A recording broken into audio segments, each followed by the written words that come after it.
أعوذ بالله من الشيطان الرجيم. بسم الله الرحمن الرحيم.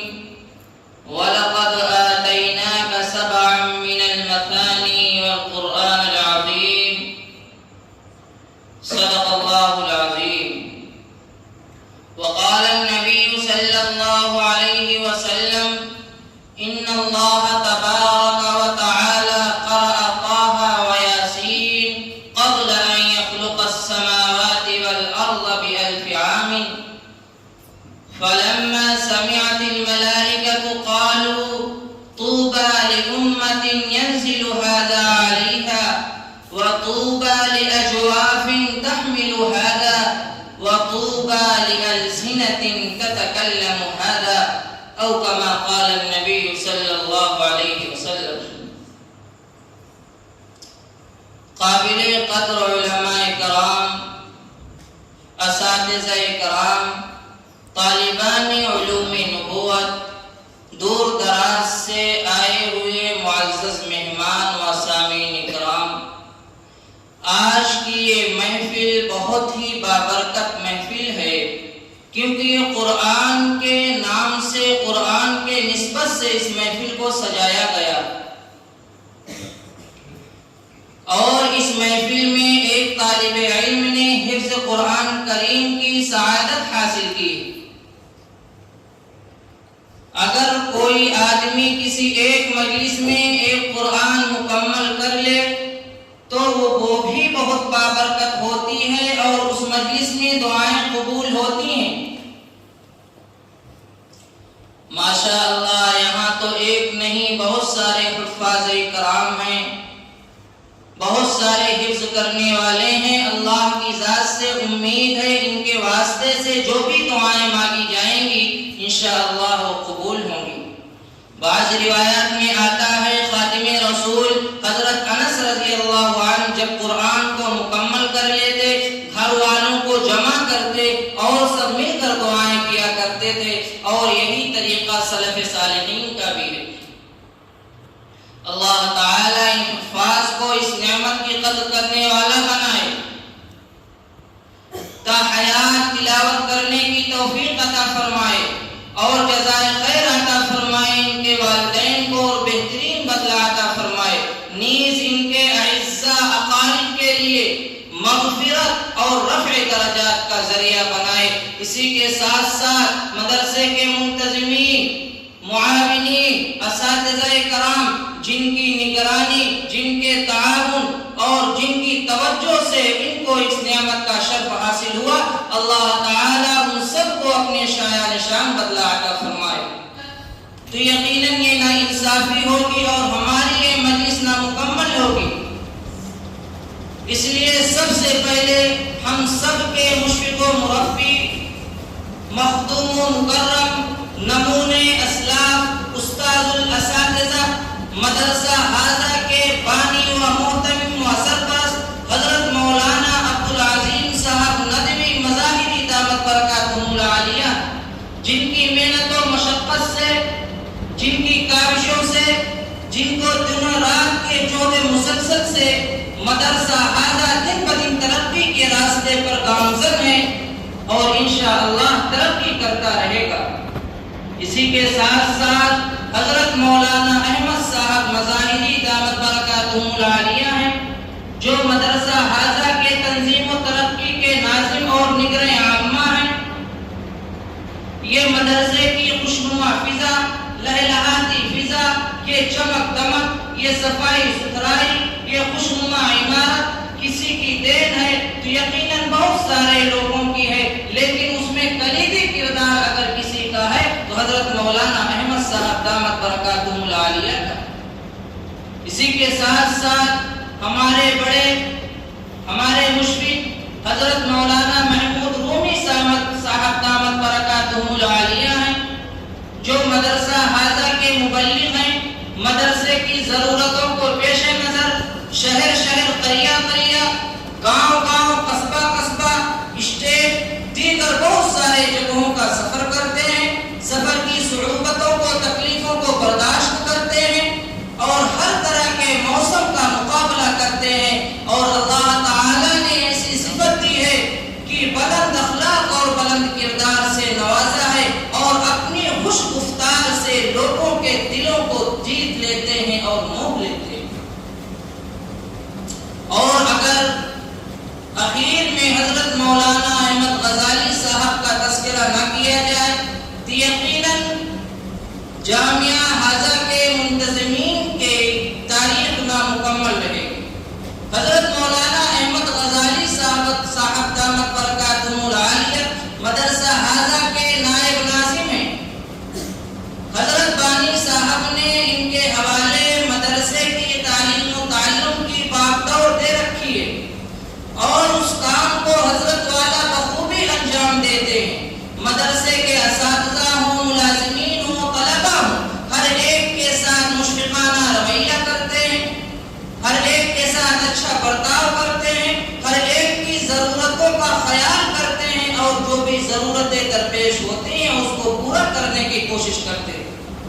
اور اللہ تعالیٰ نے ایک ایسا ملکہ دیا ہے، تحمل اور صبر اتنا اچھا ہے کہ کیا کہا جائے، کتنا بڑا ہی سے بڑا مسئلہ کیوں نہ ہو جائے، کیسی ہی بات نہ کیوں ہو جائے، لیکن حضرت والا اس کو بہت آسانی اور نرمی سے سلجھا دیتے ہیں اور حل کر دیا کرتے ہیں۔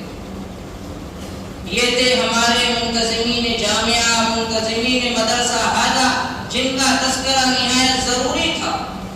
بات تو قرآن کی نسبت سے شروع ہوئی تھی، لیکن اس قرآن کی تعلیم جس مدرسہ حاضہ میں ہو رہی ہے ان کے منتظمین کے بارے میں تذکرہ نہ کرنا، ان کا ذکر خیر نہ کرنا، لوگوں کو ان کا تعارف نہ کروانا یقیناً یہ ادھوری اور نامکمل بات ہوگی اور مدرسے کے ساتھ ناانصافی ہوگی۔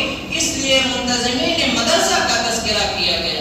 آپ لوگ دعا کریں منتظمین کے ساتھ ساتھ اللہ تعالی مدرسے کی حفاظت فرمائے، اسی کے ساتھ ساتھ وہ تمام اساتذہ جو مدرسہ حاضہ میں، تمام معاونین ملازمین بھی اللہ تعالی ان سب کی حفاظت فرمائے۔ میرے عزیزوں، بات چل رہی تھی قرآن پاک کی۔ یقیناً قرآن مقدس ہم سب کے لیے عظیم الشان نعمت کی حیثیت رکھتا ہے، جو ہم سب کے ہدایت اور رہنمائی کے لیے اللہ تعالی نے نازل کیا۔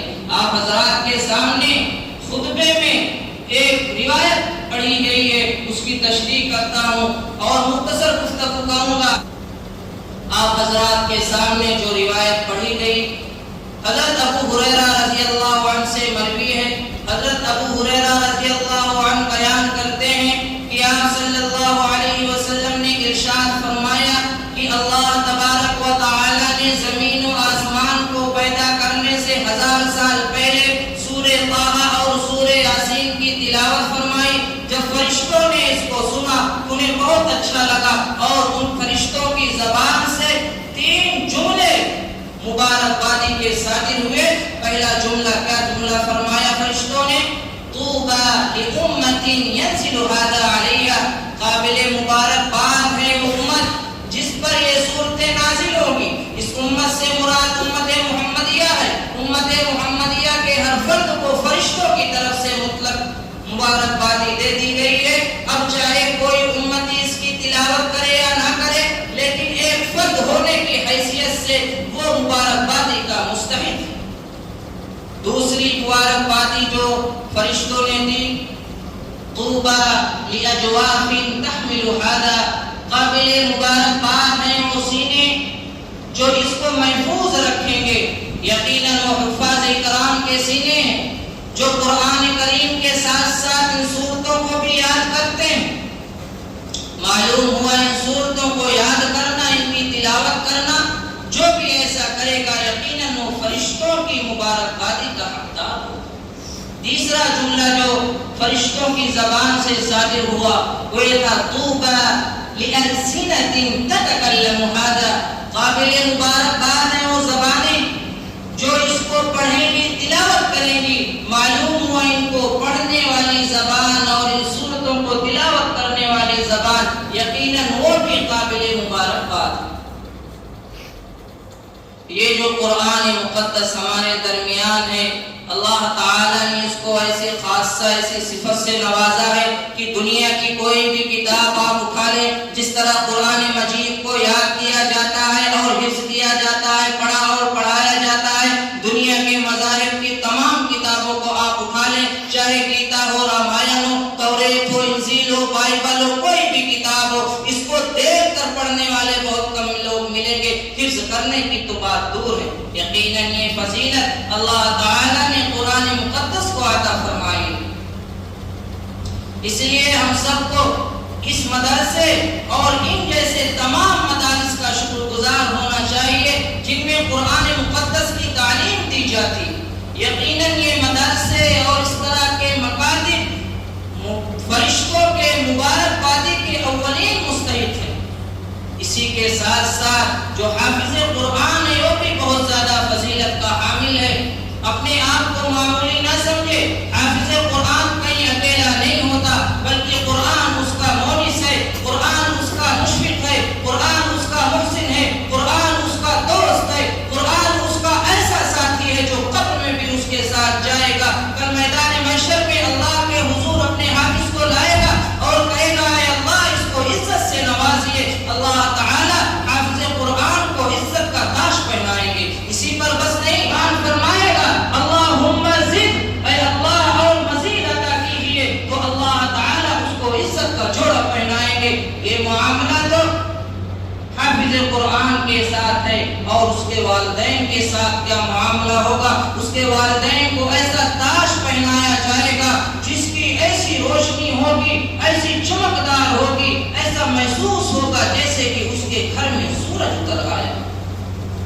لیکن افسوس صد افسوس، آج ان حافظ قرآن کے والدین کو لعن طعن کیا جاتا ہے، طعن و تشنیع کی جاتی ہے، غلط القاب سے پکارا جاتا ہے، آخر تم حافظ بنا رہے ہو، یہ کھائے گا کہاں سے؟ لیکن جب اللہ کے حضور یہ انعامات کو دیکھیں گے تو وہی لعن طعن کرنے والے، ملامت کرنے والے افسوس کریں گے، اے کاش ہم نے بھی اپنے بچوں کو حافظ بنایا ہوتا تو آج یہ انعامات ہمیں بھی ملتے۔ میں ایک واقعہ آپ حضرات کے سامنے بات ختم کروں گا۔ حضرت مولانا عمر پالن پوری رحمۃ اللہ علیہ قریب زمانے کے ایک بڑے عالم گزرے جو جماعت اور دعوت و تبلیغ کے بڑے مبلغ تھے۔ بچپن میں مکتب پڑھا کرتے تھے، جس مکتب میں پڑھتے تھے ان کے استاد مولانا عبد الحفیظ صاحب بلند شہری رحمۃ اللہ علیہ، جو فدائے ملت حضرت مولانا اسعد صاحب مدنی رحمۃ اللہ علیہ کے خلیفہ بھی تھے۔ وہ گجرات کے ضلع پالنپور کے ایک گاؤں کھٹامن میں پڑھایا کرتے تھے جو حضرت مولانا عمر کا وطن بھی تھا، لیکن کسی مجبوری کی وجہ سے اپنے وطن بلند شہر جانے کا ارادہ کیا۔